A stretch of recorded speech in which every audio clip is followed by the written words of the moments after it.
Hello everyone, welcome again. अब समीक्षा अधिकारी का जो एग्ज़ाम डेट है वो भी आ गया है 27 जुलाई का। 2 महीने हैं मोटे मोटे तौर पे देखा जाए तो।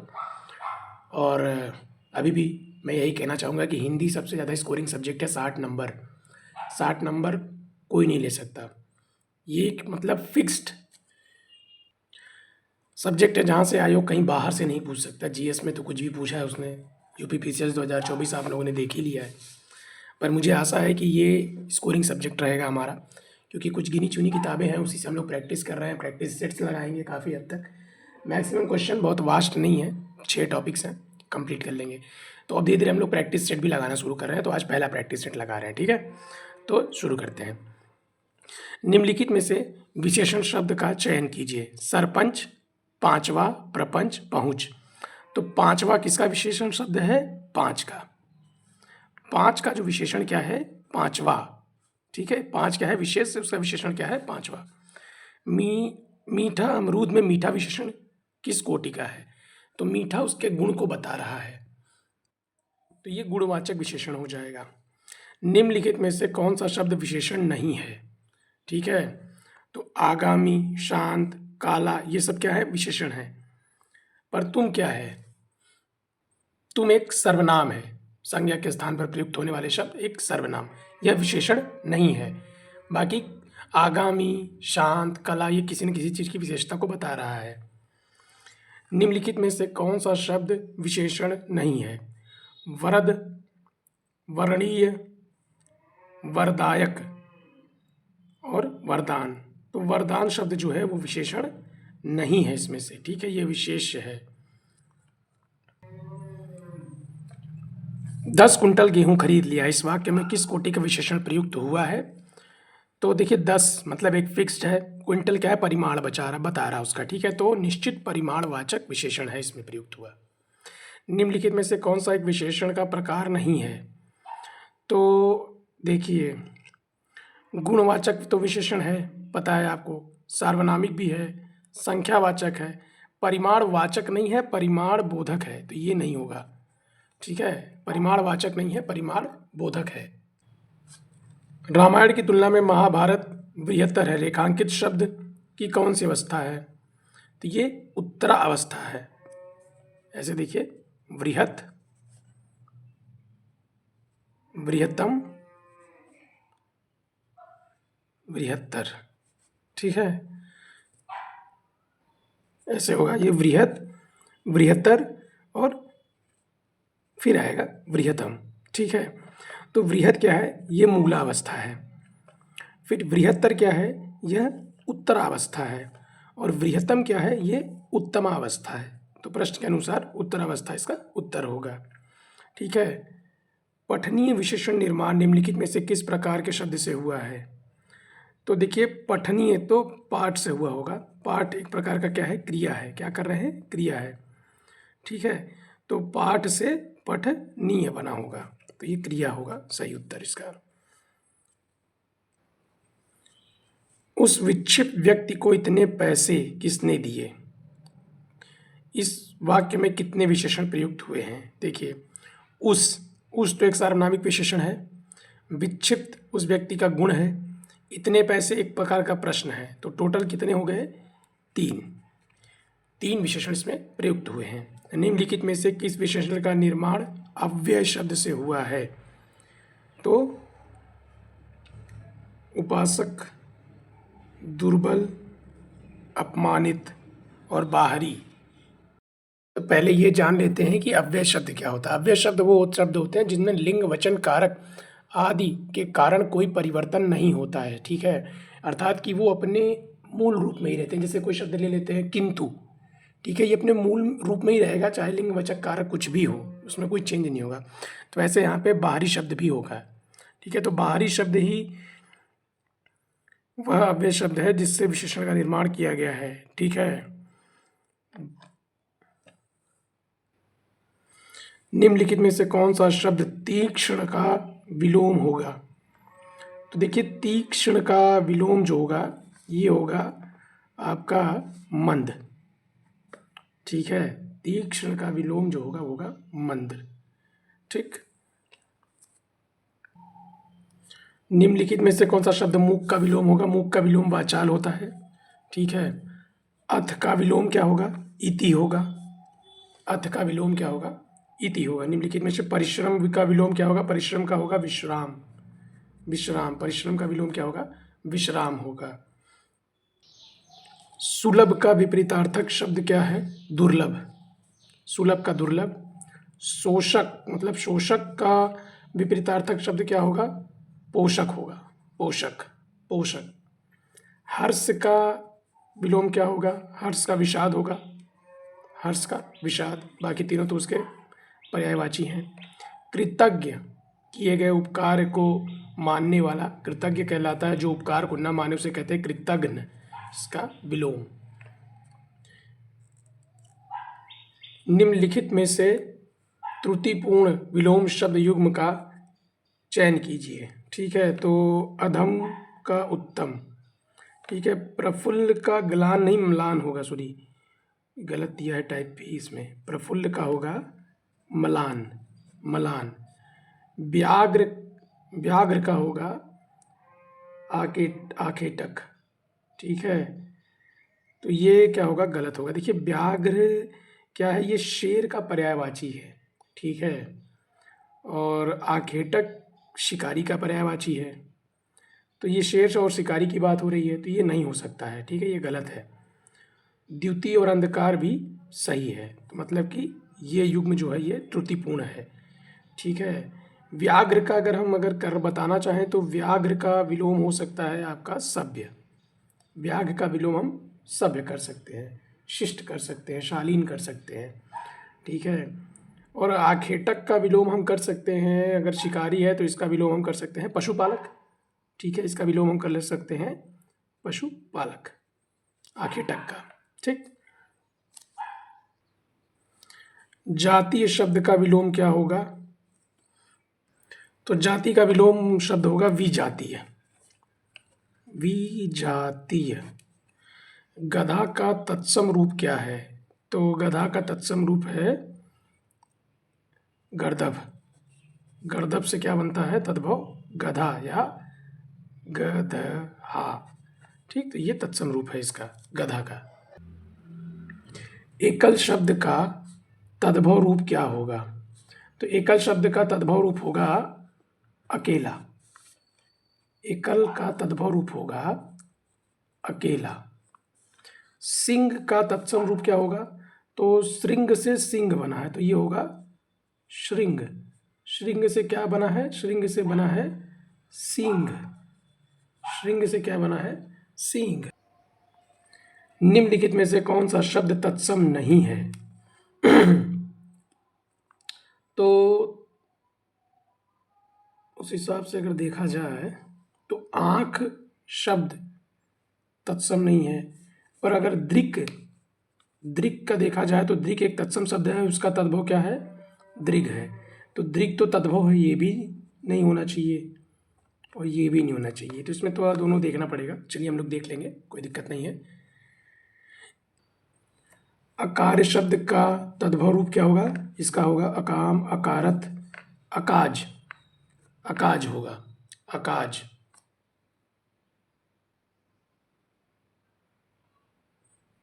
ठीक।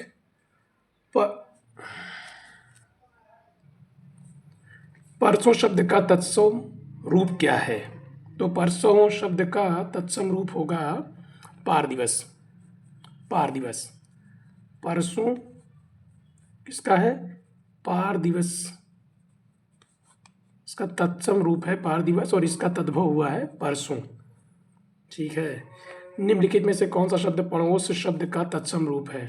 तो पर्यावास नहीं, पर्यावास नहीं होना चाहिए, प्रतिवास।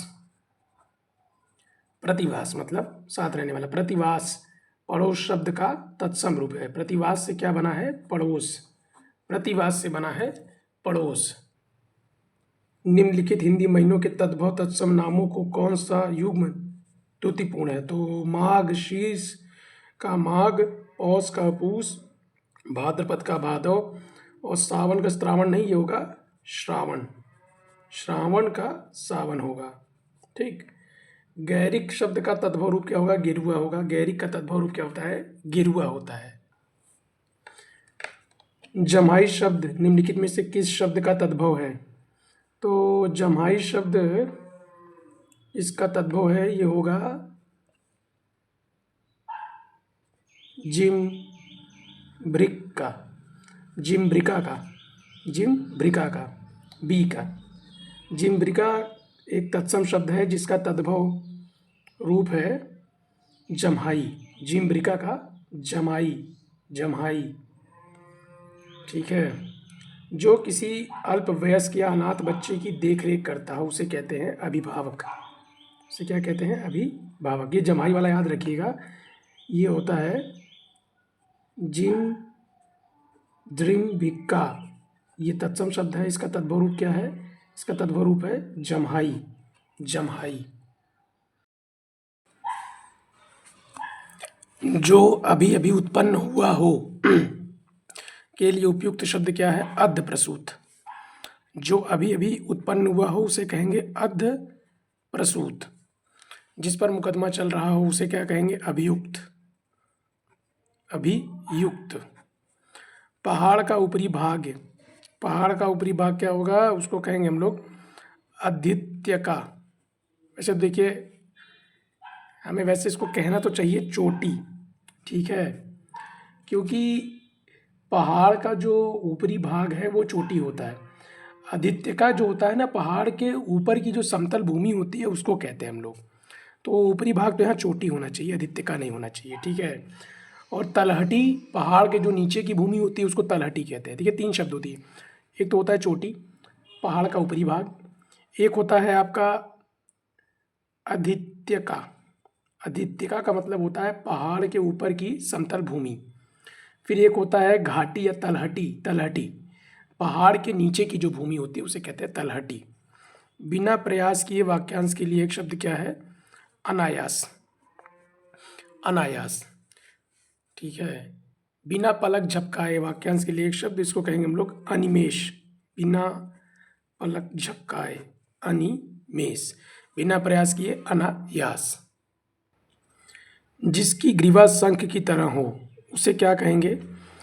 कातबु ग्रीवा, कातबु ग्रीवा। जिसकी ग्रीवा शंख के तरह हो उसे कहते हैं कातबु ग्रीवा, कातबु ग्रीवा। और जिसकी ग्रीवा सुंदर हो उसे कहेंगे सुग्रीव, सुग्रीव। ऐसा ग्रहण जिसमें सूर्य या चंद्र का पूरा बिंब ढक जाता है उसे कहते हैं खग्रास। ऐसा ग्रहण जिसमें सूर्य और चंद्र दोनों का जो बिंब है वो ढक जाता है उसे कहते हैं खग्रास, खग्रास, ठीक है। निम्नलिखित शब्दों में से किसकी वर्तनी शुद्ध है? तो इसका शुद्ध वर्तनी होगा ये। विदुषी में ऐसे लिखा जाएगा, वी द पे बड़ी ऊ की मात्रा, छोटी ऊ की मात्रा, और सी षटकोण वाले श पर बड़ी की मात्रा, विदुषी, विदुषी। निम्नलिखित में से अशुद्ध वर्तनी वाला शब्द कौन सा है? तो इसमें उज्ज्वल होगा। उज्ज्वल ऐसे नहीं लिखा था, उज्ज्वल, उज्ज्वल में डबल ज होता है, ठीक है, उज्ज्वल। सेनापति एक सहस्त्र सैनिकों के साथ युद्ध क्षेत्र में पहुंचा। रेखांकित शब्द की शुद्ध वर्तनी क्या है? तो सहस्त्र का तो शुद्ध यही सही है, सहस्त्र ही सही होगा, इसमें कोई चेंज नहीं करेंगे, ये सही है। सब क्वेश्चन फंसाने के लिए होता है। देखिए, वे हिंदुस्तानी एकेडमी के वार्षिक अधिवेशन, अधिवेशन गलत लिखा है, ये ऐसे लिखाएगा अधिवे और सन,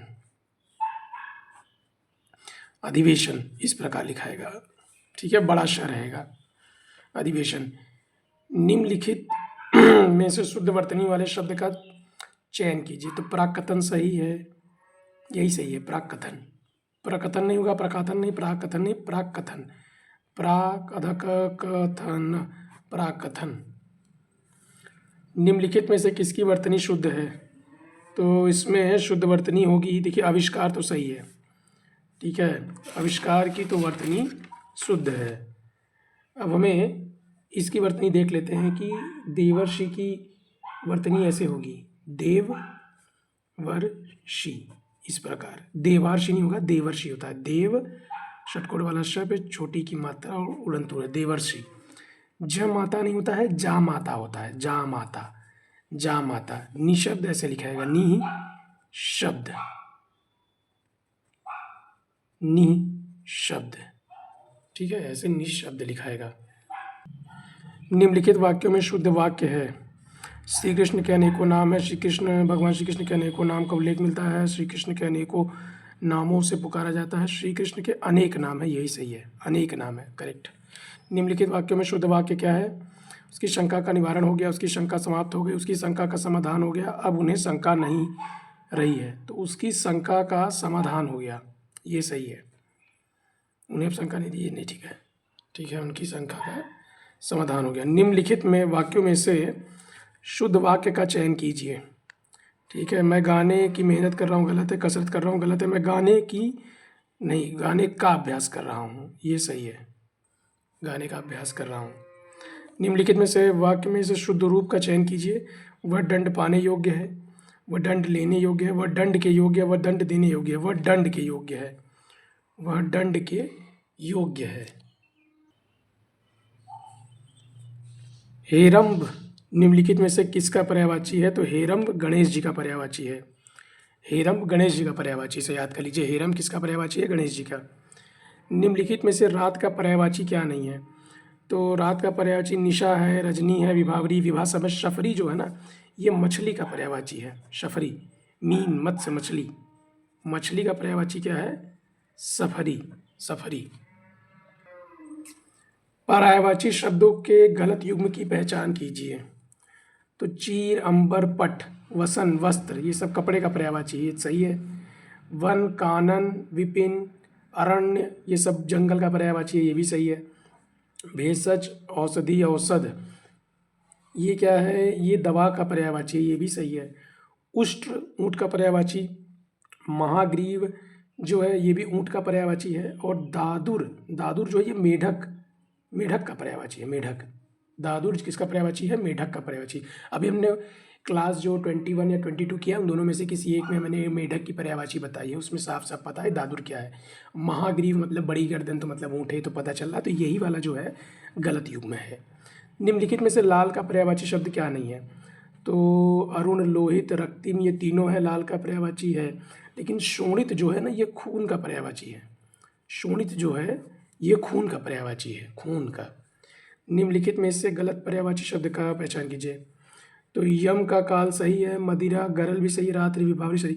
व्यापारी का आंपड़िक नहीं सही है, व्यापारी का जो है आंपड़िक सही नहीं है। व्यापारी का हम लिख सकते हैं व्यवसायी होगा, कारोबारी, सौदागर हो सकता है, आंपड़िक नहीं सही है, ठीक है। निम्नलिखित में से भिन्न अर्थ वाले शब्द का चयन कीजिए। तो संताप माने दुख, पश्चाताप भी दुख, ग्लानि, हृदय घात, ये तीनों तो हम लोग खुद करते हैं। ग्लानि हमको होती है, पश्चाताप भी हमें को होता है, संताप भी हमें को होता है, हृदय घात किसी और के द्वारा किया जाता है, तो ये भिन्न अर्थ है।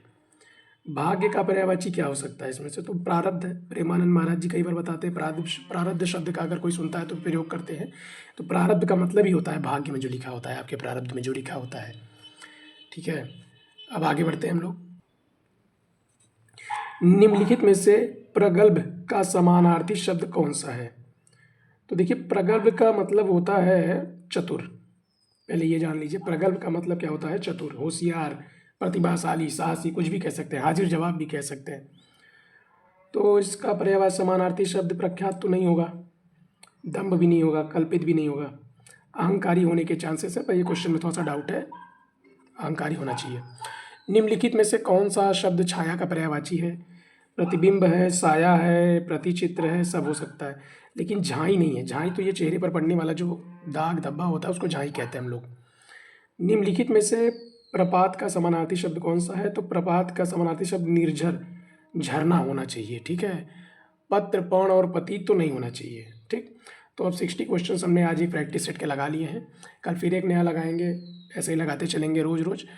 तो सी यू टुमारो, कंसिस्टेंट बने रहिए और इसको मेहनत से देखिए, प्रैक्टिस कीजिए। थैंक यू, सब्सक्राइब करिए, लाइक शेयर करिए, ठीक है।